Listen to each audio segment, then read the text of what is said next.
Mabuhay na hapon, Bicolandia. Narito ang latest update tungkol sa lagay ng panahon ngayong March 25, 2026, alas 5 ng hapon dito sa Kabikulan. Patuloy pa rin nakakaapekto ang easterlies o mainit at maalinsangang hangin galing sa dagat Pasipiko sa buong bansa. Wala namang bagyong inaasahang mabubuo sa loob at labas ng Philippine Area of Responsibility hanggang sa susunod na linggo. Dito sa Bicol Region, bukod sa mainit at maalinsangang panahon, asahan natin ang paminsan-minsang bahagyang maulap hanggang sa maulap na kalangitan na may kasamang pulo-pulo o isolated na pag-ulan, pagkulog at pagkidlat tulad ng localized thunderstorms, lalo na sa hapon o gabi. Posible rin ang pagbaha at pagguho ng lupa kung may severe thunderstorms. Magtungo naman tayo sa kondisyon ng hangin at karagatan. Mararanasan natin ang mahina hanggang sa katamtamang ihip ng hangin na magmumula sa hilagang silangan hanggang silangan. Ang alon naman sa ating mga baybayang dagat ay posibleng umabot sa 1 hanggang 2 metro ang taas.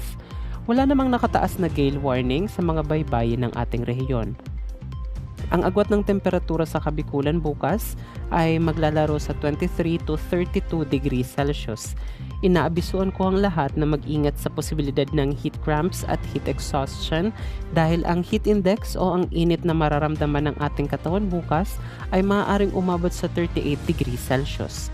Samantala, naitala kanina ang pinakamataas na heat index sa probinsya ng Catanduanes kung saan umabot ito sa 40 degrees Celsius.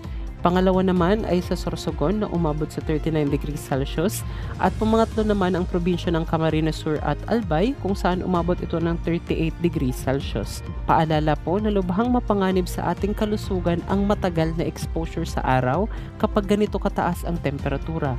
Kaya huwag pong kalilimutang uminom ng maraming tubig, iwasan muna ang pagbilad sa araw at magdala ng payong o magsuot ng sombrero kung kailangang lumabas. Ang araw ay sisikat bukas ng alas 5:46 ng umaga at lulubog bukas ng alas 5:56 ng hapon. Para sa pinakabagong ulat ng panahon at advisory sa Kabikulan, i-follow ang ating social media account o di naman kaya ang official page ng Pag-asa Southern Luzon. Ito po ang inyong Bicolano meteorologist, Ralph Bismonte.